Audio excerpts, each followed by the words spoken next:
How we doing, guys? And it is official. Piero Hincapie is an Arsenal player. Announced, signed, confirmed, deal done. No speculation. No here we goes. It is official. And we knew this was happening, but you always wait until you get to see them in the shirt, and you always wait until it's officially done because you never know. But listen, at the end of the day, the deal is done, and I think this is a really good signing for Arsenal. Now, for everybody that don't know a lot about Hincapie, Ecuadorian international. He's actually got 46 caps for Ecuador. Bayer Leverkusen, an invincible part of their unbelievable side that they had with Xavi Alonso. But a good 6 to 8 weeks with Erik ten Hag, and he's like, see ya, I'm off. And ironically, as I'm recording this, Erik ten Hag has just been sacked from Bayer Leverkusen. So, yeah, that's a bit of an irony, but there's another video for another day maybe. But it's not my issue what goes on at Bayer Leverkusen. But listen, at the end of the day, we got ourselves a really good player. And 23 years old, left back, left centre-back, plays on the left of a free, predominantly with Leverkusen. But I feel that he will be coming into Arsenal not to be a backup to Gabriel, because I think he's too good to be just sitting there on the bench week in, week out, like a Kiwior, for example. He's going to be pushing for that left-back position. And the irony is that the first 3 games of the season, Calafiori has been really, really good. And if he stays fit, then my word, we have a battle on our hands as to who's going to be taking that spot. Miles Lewis-Skelly, I feel he's going to start to, get opportunities in his more natural position in midfield. But having him there as an option as well. And I think a lot of people forget that he's still 18 years old. He may have had an unbelievable breakthrough season, but he's still young. He's still learning. He's still adapting. And he spent his whole entire life at Arsenal in the midfield. And I know during pre-season there was a lot of talk about, Miles Lewis-Skelly learning how to cross the ball from those wide areas that the left-backs normally find themselves in. And people were saying they can't believe a professional footballer doesn't know how to do it. Well, the reasoning behind it is very simple, that Miles Lewis-Skelly has never had to work on that throughout all of his years growing up, because he's a centre midfielder. So he doesn't really have to spend any time out wide and look to be whipping crosses in the box. He came into the side to help us out when we were in desperate need last season. And he ended up being exceptionally good at it. What more can you say? But yeah, listen, like I was saying, Hincapie, I think it's a really, really good signing.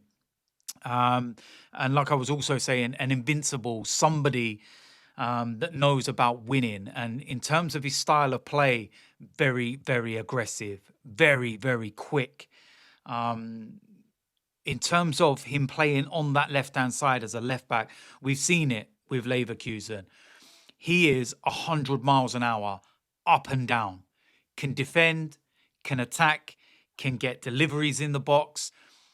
And I was speaking about this before and saying that I feel this is something that we're probably missing, and something that Calafiori doesn't do, because he spends more time inside that kind of 8, 10, and even a number 9 position, rather than being an overlap. And if we're going to use Eberechi Eze as our left-hand sided player, you've got to have the right balance. You've got to have width.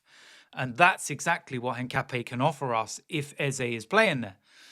And yeah, I suppose if you're looking at any weaknesses, some of the, reports say that he may be a little bit rash at times, maybe could stand on his feet a little bit more.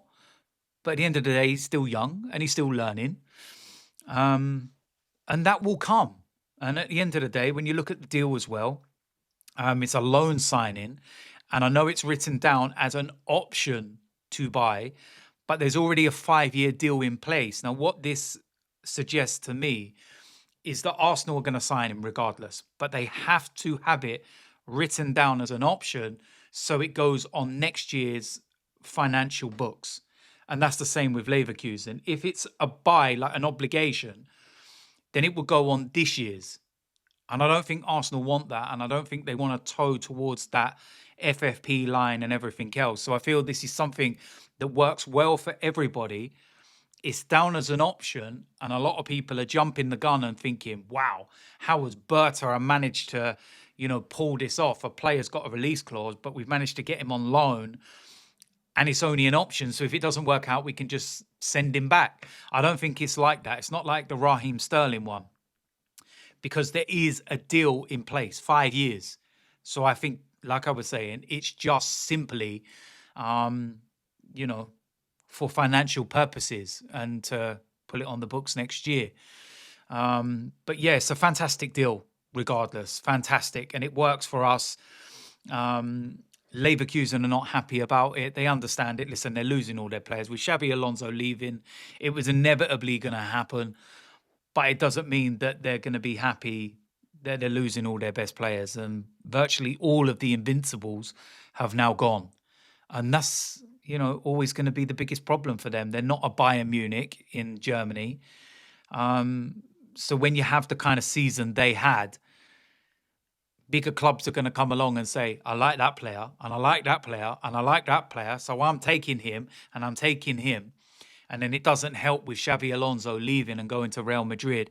So that kind of loyalty from the players is no longer there. They're kind of like, well, he's gone, so I'm going. It's my chance to further my career in the same way that Xabi Alonso has. And then what's made matters worse is Erik ten Hag's gone into Leverkusen. Something's obviously happened, because within weeks of being there, and normally a new manager comes in and everybody wants to impress, all of them's like, see you later, I'm off. Granit Xhaka's even left to go to Sunderland. And that's no disrespect to Sunderland, but at the end of the day, it is what it is. I do feel he will be used predominantly as a left back at Arsenal. He will come in and cover Gabriel when needed. And that's something that we definitely need, because we don't need Gabriel getting injured in the way that he did last season. When you look at that right-hand side and Mascara coming in and the way he played at Anfield, you've got to say that we've got that side sorted and we're not worried about resting Saliba now. So I feel this could be the same. We've got two players that can play as the left and right back behind Gabriel and Saliba, and they would walk into the starting 11 in most teams in the Premier League. And they're effectively backup centre-backs. That's seriously good business. So I'm very happy with that. But like I was saying, I feel that he will be fighting for that left-back position, because if Eze's going to play out on that left and spend a lot more time inside in that 8 and a 10, you're going to need somebody that overlaps. And I've seen it with Leverkusen, and he can do it. And the mistake that a lot of people are making is they're saying that he plays as a centre-back for Leverkusen, but he plays as the left centre-back of a free for Leverkusen, which means he has license to go forward.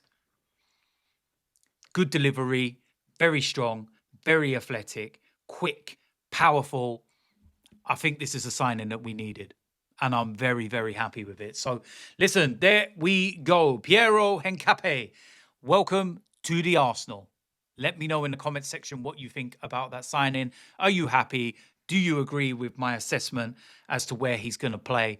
And yeah, I'm looking forward to seeing him in action, that's for sure. So listen, you know what to do. If you haven't already, hit the subscribe button, smash a like on this video, and I will see you lot soon. I'm out of here.